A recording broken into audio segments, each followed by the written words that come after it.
Hello বন্ধুরা, সবাই কেমন আছো? আশা করি সবাই ভালো আছো। তো আজকে আমি একটা নতুন টপিক নিয়ে এসেছি, সেটা হচ্ছে মাইক্রোসফট অফিস ওয়ার্ডে পরের পার্ট, পেজ লেআউট। তো পেজ লেআউটে আমরা মূলত ফ্রন্ট পেজ ক্রিয়েশন কি করে হয়, মানে ফ্রন্ট পেজ তৈরি করা, স্কুল বা কলেজে যে সমস্ত ফ্রন্ট পেজগুলো হয় সেই ফ্রন্ট পেজগুলো আমরা কিভাবে করব মাইক্রোসফট অফিস ওয়ার্ডের সাহায্যে, সেটা দেখুন।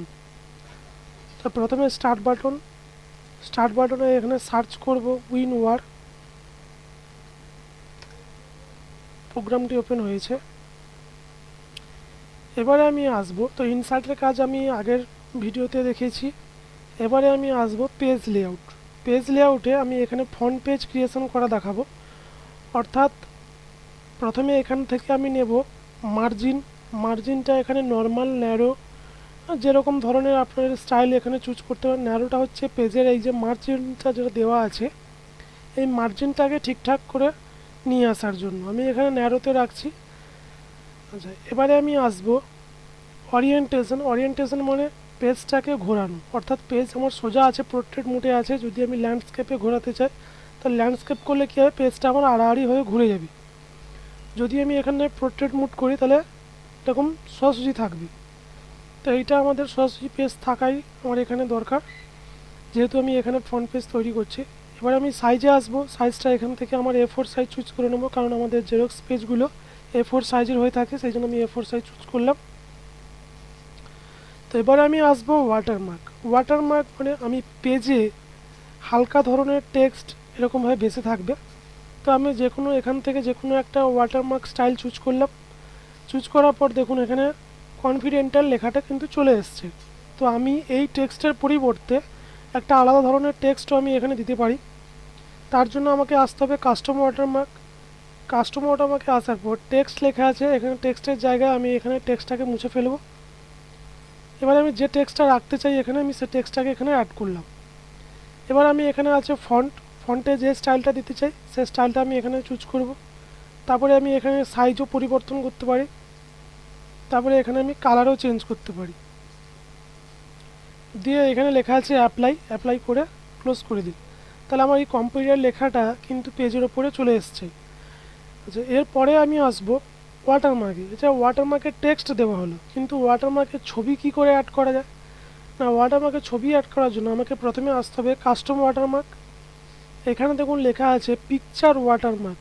তো এই অপশানটাতে ক্লিক করব, দিয়ে সিলেক্ট পিকচার।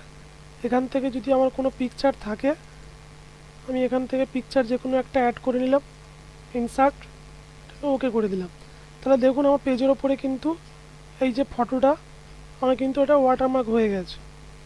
এবারে আমি আসবো পেজ কালারে। পেজ কালার মানে পেজের যে কালারগুলো আমি এখানে চুজ করতে পারি, এগুলো হচ্ছে হালকা থেকে ডিপ, আর এগুলো একদম ডিপ কালার। তো ধরুন সাপোজ আমি এখান থেকে যে কোনো একটা কালার চুজ করে নিলাম, আমার কিন্তু কালারটা চলে এসছে। তো আমি এই ছবিটাকে আমি এখান থেকে তুলে দিই, কারণ ওয়াটারমার্ক আমি এখানে দেবো না, আমি জাস্ট দেখিয়ে দিয়েছি আপনাদেরকে ওয়াটারমার্ক কীভাবে দেওয়া হয়। তো আমি এখানে রিমুভ ওয়াটারমার্ক করে দিলে কিন্তু আমার এখানে ওয়াটারমার্কটা উঠে গেল। তো এবারে পেজ কালার কিন্তু আমার চলে এসছে। আপনারা পেজ কালার যেরকম স্টাইলে নিতে চান সেখানে পেজ কালার দিতে পারেন। আচ্ছা, এখানে কিন্তু আমার পেজ কালার সে একটাই কালার কিন্তু মিক্সড হচ্ছে, আমি দুটো কালারকে মিক্সড করব কি করে? পেজ কালারে যাব, ফিল এফেক্টসে যাওয়ার পর এখানে টু কালার্স। তো কালার ওয়ানে যে কোনো একটা কালার চুজ করব, আর কালার টুতে যে কোনো একটা কালার চুজ করলাম। এখানে কিন্তু স্যাম্পল হিসেবে দেখাচ্ছে যে আমার এই কালারটা আসবে। তো চাইলে আমি এখানে ভ্যারাইটাল করতে পারি, কিংবা ডায়াগোনাল আপ করতে পারি, ডায়াগোনাল ডাউন করতে পারি, ফ্রম কর্নার করতে পারি, কর্নার অনুযায়ী যেরকম খুশি। আমি এখানে হরাইজন্টাল রাখছি, দিয়ে ওকে করলাম। দেখুন আমার পুরো পেজে দুটো কালার মিক্সড হয়ে বসে গেছে। এবারে আমি আসব পেজ বর্ডার্সে, অর্থাৎ পেজের মার্জিন হিসেবে যে বর্ডারটা আমি দিতে চাই সেটা আমি চুজ করবো এখান থেকে। তো আমার এখানে পেজ বর্ডার্সের স্টাইল এই যে এখানে দেওয়া আছে। তো এখান থেকে আমি যে কোনো রুল ধরনের নিতে চাইলে রুল নিয়ে এটাকে ওকে করে দিলে কিন্তু আমার পেজ বর্ডার্স চলে এসছে। তো আমি চাই ধরো আর একটু ভালো ধরনের বর্ডার্স দিতে, তো পেজ বর্ডার্সে টাচ করার পর এখানে আর্ট লেখা আছে, এখান থেকে আমি পেজ বর্ডার্সগুলো আমি এখানে চুজ করতে পারি। আমি ধরুন সাপোজ এই ফুলটাকে নিয়ে এলাম, দিয়ে ওটাকে ওকে করে দিলাম। দেখুন আমার এখানে পুরো পেজ বর্ডার্স চলে এসছে। তো এবার আমি এর উপরে টেক্সট লিখব। তো টেক্সটগুলো আমি আগের ভিডিওতে দেখিয়েছিলাম, ইনসার্ট থেকে ওয়ার্ড। এবার আমি যে এই যে বাঁকানো স্টাইলটা এটা আমি নিয়ে নিচ্ছি, আপনাদের যেটা পছন্দ হবে সেটাই নেবেন। তো আমি এখানে কম্পিউটার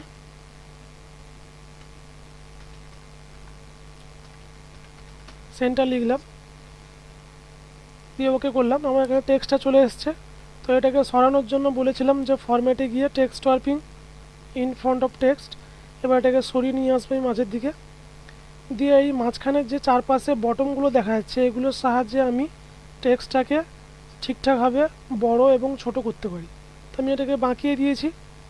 এবার আমি এটাকে কালার দেওয়ার জন্য এখানে বালতি দেওয়া আছে, এখান থেকে আমি কালারও চুজ করে বসাতে পারি। এই কালারটা আমি এখানে বসিয়ে দিলাম। এরপরে আমি এখানে পিকচারও বসাতে পারি, তার জন্য আমাকে ইনসার্টে যেতে হবে, এখানে পিকচার্স। তো আমি সিম্পল ধরনের একটা পিকচার এখানে আমি নিয়ে নিচ্ছি। এই পিকচারটাকে ছোট করার জন্য text warping in front of text. এবারে পিকচারটাকে আমি ধার সরাবর ছোট করে দেবো, দিয়ে এটাকে মাঝের দিকে সরিয়ে আনবো। এই পিকচার্সের স্টাইল এখানে দেওয়া আছে, তো যেরকম স্টাইলে আপনি পছন্দ সেরকম স্টাইল এখান থেকে চুজ করতে পারেন। আমি এই স্টাইলটা নিয়ে নিয়েছি। এরপরে ইনসার্টে যাব, আমি আবার ধরনের ওয়ার্ড নেব। ওয়ার্ড নেওয়ার পরে এবার আমার যেখানে থাকে নাম, রেজিস্ট্রেশন নাম্বার যেগুলো থাকে সেগুলো আমি এখানে পরপর করে বসাবো। তো আমি এখানে নেম দিলাম, নেমে এখানে ধরো আমি নাম লিখলাম রাম সাপোজ, দিয়ে আমি এটাকে ওকে করে দিলাম। ওকে করে দেওয়ার সঙ্গে সঙ্গে দেখুন আমার ওপরে কিন্তু চলে এসছে। এবার আমি টেক্সট ওয়ার্পিংয়ে যাব, ইন ফ্রন্ট অফ টেক্সট। এবার এটাকে আমি সরিয়ে নিয়ে আসবো, দিয়ে আমি এটাকে এখানে রাখলাম। চাইলে এটাকে ছোটও করতে পারি। আচ্ছা, এটাকে ঠিকঠাক করে আমি এটাকে বসিয়ে দিলাম। আপনারা একটু খেয়াল রাখবেন যাতে এই লেখাগুলো যেন সমান সমানে থাকে, তাহলে কিন্তু পেজটা দেখতে ভালো লাগবে।